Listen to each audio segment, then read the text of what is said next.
kita bersyukur punya gereja yang lebih dinamis. Jadi kalau ada pastor kepala dipindah, ada pastor pembantu dipindah, jangan digundeli. Itu demi kebaikan seluruh gereja. Selain itu, kita tidak selalu cocok dengan romo tertentu kan. Kalau kita nggak cocok dengan romo tertentu dan romo itu seumur hidup di situ, betapa menderitanya kita. Begitu juga kasihan pastornya kalau nggak cocok dengan umat, harus umur hidup mendampingi umat yang nggak cocok dengannya, menderita sekali dia. Mungkin nggak akan tahan menjadi imam. Ya, jadi sistem rotasi itu harus kita lihat sebagai sistem yang baik, yang pantas dipertahankan. Meskipun pastor kita baik sekali, nggak usah digundeli. Biar umat yang lain juga mencicipi kebaikannya. Dan kita kadang-kadang juga mencicipi romo yang tidak begitu menyenangkan. Supaya fair, gereja harus fair. Jangan hanya mau senangnya saja. Umat lain juga harus menikmati yang sama.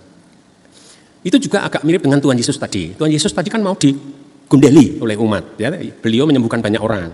Yesus dilarang meninggalkan mereka. Tapi Yesus mengatakan, aku harus mewartakan kabar gembira ke tempat-tempat lain. Tidak hanya di tempat ini. Jadi semakin mobilitas para pastor itu semakin kuat, gereja semakin cepat berkembang. Semakin pastor itu stagnan, gereja juga akan stagnan. Jadi variasi romo yang melayani kita harus dilihat sebagai sesuatu yang positif. Kadang-kadang mendapat pastor yang lebih hebat, kadang-kadang mendapat pastor yang kurang hebat. Kita pikirkan juga umat-umat yang lain, jangan hanya memikirkan umat sendiri. Contoh paling hebat adalah umat di Antioquia. Mereka punya 2 pastor, Paulus dan Barnabas. Setelah mereka cukup kuat, Paulus dan Barnabas diutus oleh umat mewartakan Injil ke tempat-tempat lain. Mereka mampu memimpin sendiri, tidak ngundeli Barnabas dan Paulus. Hanya setiap kali Paulus dan Barnabas kembali ke paroki Antioquia sebagai basis awal. Tapi dilepas lagi, berapa tahun, kembali lagi, lepas lagi begitu. Itu umat Antioquia, umat yang sangat dewasa. Mudah-mudahan apa yang kita baca hari ini memberi semangat untuk kita menerima pastor siapapun yang melayani kita dan berpikir luas, tidak hanya memikirkan kebutuhan paroki sendiri, melainkan kebutuhan seluruh gereja. Dalam nama Bapa dan Putra dan Roh Kudus. Amin. Tuhan bersamamu. Dan bersama rohmu. Bapak, Ibu, dan saudara-saudara terkasih, selamat pagi, berkah dalem. Selamat pagi, berkah dalem. Bacaan kita suci hari ini diambil dari surat kepada umat di Kolose dan Injil Lukas. Bapak, Ibu yang terkasih, Paulus menjadi pengikut Tuhan Yesus pada saat ia berusia 25 tahun.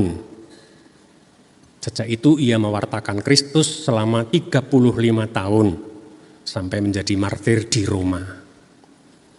35 tahun sepenuhnya untuk mewartakan Kristus di banyak tempat.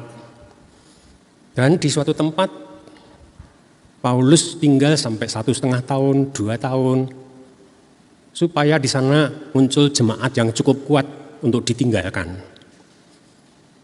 Membentuk paroki-paroki, begitu jemaat cukup kuat menjadi paroki ditinggalkan untuk mewartakan Kristus di tempat lain. Bila di sana sudah ada jemaat yang cukup kuat, ditinggalkan lagi. Tetapi Paulus juga menunjuk seseorang untuk menjadi pemimpin lokal di jemaat yang ditinggalkannya. Jadi dia ibarat seorang uskup yang meninggalkan pastor-pastor di setiap paroki yang sudah dibangunnya. Tadi disebut 2 pendampingnya, yaitu Timotius dan Epafras. Timotius itu nanti menjadi uskup di Efesus, menggantikan kepemimpinan Paulus. Epafras itu pemimpin lokal, pastor lokal di Kolose.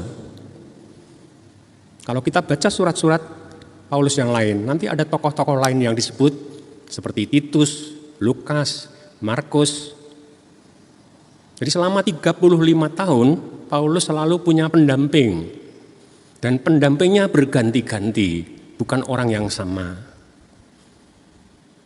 Ada 2 kemungkinan mengapa Paulus mengganti-ganti pendampingnya. Kemungkinan pertama, supaya makin banyak kader. Paulus tidak hanya mengkader 1-2 orang, tapi mengkader banyak orang. Setiap kali sudah cukup kuat menjadi pemimpin lokal, dijadikan pemimpin lokal. Dipercaya membina satu jemaat tertentu. Kemungkinan lain, tidak ada yang tahan mendampingi Paulus selama 35 tahun. Agak jarang orang yang bisa bertahan mendampingi seseorang sampai 35 tahun. Contohnya adalah Markus. Markus pernah diajak, dan dialah pendamping pertama. Markus dan Barnabas, pendamping pertama Paulus. Barnabas tahan cukup lama, Markus tidak tahan lama. Markus kangen dengan orang tuanya pulang ke Yerusalem di tengah jalan. Barnabas juga kemudian berpisah dari Paulus mewartakan Kristus di tempat lain di Siprus, tempat ia dibesarkan. Jadi Paulus ini seorang pemimpin gereja yang sangat bijaksana, yang menyiapkan pemimpin-pemimpin karena ia sadar ia tidak akan hidup selamanya. Sistem inilah yang kemudian dikembangkan di gereja Indonesia. Romo-romo pastor kepala itu ditugaskan di satu paroki 5-6 tahun saja. Setelah itu dipindah. Kecuali kalau ada romo yang baru membangun gereja gede, gak jadi-jadi, oleh uskup dihukum harus selesai pembangunannya, tetap di situ gak pindah-pindah. Supaya tidak mewariskan pekerjaan rumah pada pastor baru. Sedangkan pastor pembantu itu cukup 1 tahun, 2 tahun dipindah. Supaya ada rotasi, tambah pengalaman, tambah dewasa karena menghadapi bermacam-macam umat yang di tiap paroki berbeda-beda. Itu agak berbeda dengan gereja di Eropa. Gereja di Eropa itu namanya pastor kepala, itu seumur hidup. Pastor pembantu itu yang dipindah-pindah. Dan yang tinggal di pastoran hanya pastor kepala. Pastor pembantu kos di satu rumah, kontrak di satu rumah lain. Jadi gereja Indonesia lebih dinamis karena pastor kepalanya setiap kali diganti. Gereja Eropa itu stagnan karena pastor kepalanya seumur hidup. Dan seringkali tinggal bersama orang tua dan adik-adiknya, kakak adiknya. Seringkali ibunya lebih berkuasa daripada pastor di pastoran. Itu yang terjadi di Eropa. Tahun 83, 1 tahun saya membantu seorang romo paroki di Jerman. Beliau tinggal di pastoran bersama ibunya. Saya tidak boleh tinggal di pastoran. Saya diminta kos di tempat suster. Ada 1 kamar kosong di tempat susteran. Saya membantu di sana. Dan pastor itu seumur hidup. Dari bayi sampai tua dia kenal semua. Karena seumur hidup di situ. Tapi ya nggak ada kegiatan apa-apa. Kegiatannya hanya misa pagi selesai. Misa minggu 1 kali misa, itu pun nggak penuh. Jadi kita bersyukur punya gereja yang lebih dinamis. Jadi kalau ada pastor kepala dipindah, ada pastor pembantu dipindah, jangan digondeli. Itu demi kebaikan seluruh gereja. Selain itu, kita tidak selalu cocok dengan romo tertentu kan. Kalau kita nggak cocok dengan romo tertentu dan romo itu seumur hidup di situ, betapa menderitanya kita. Begitu juga kasihan pastornya kalau nggak cocok dengan umat, harus umur hidup mendampingi umat yang nggak cocok dengannya, menderita sekali dia. Mungkin nggak akan tahan menjadi imam.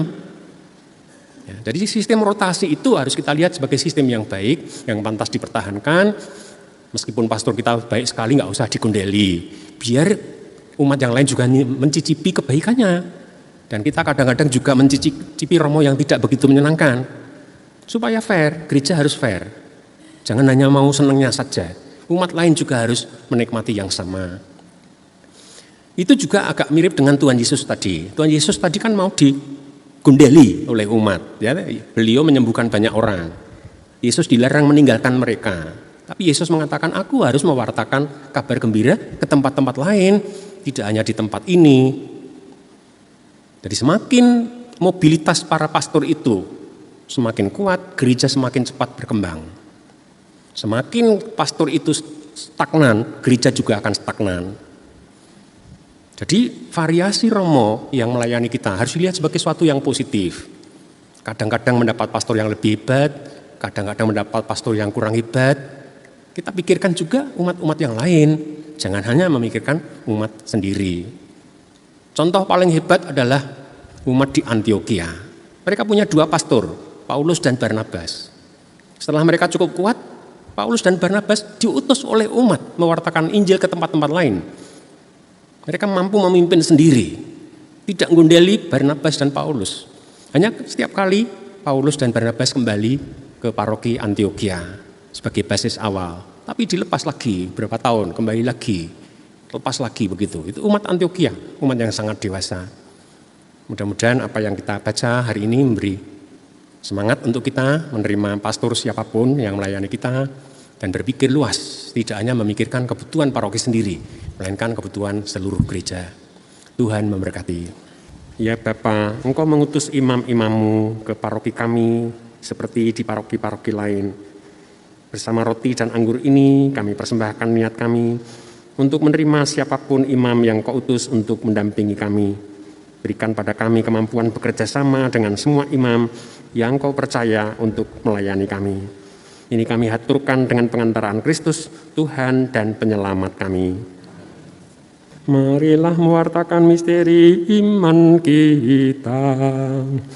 Setiap kali kami makan roti ini dan minum dari piala ini, wafat-Mu Tuhan kami wartakan hingga Engkau datang.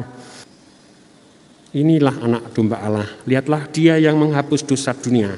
Berbahagialah kita yang diundang ke perjamuan anak domba.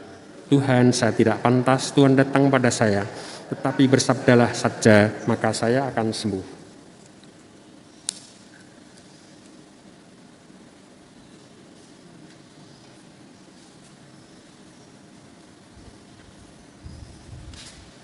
Bapa, dalam bulan September ini, gereja memberi kesempatan kepada kami untuk lebih dekat dengan sabda-Mu, dengan membaca kitab suci dengan tekun dan cermat.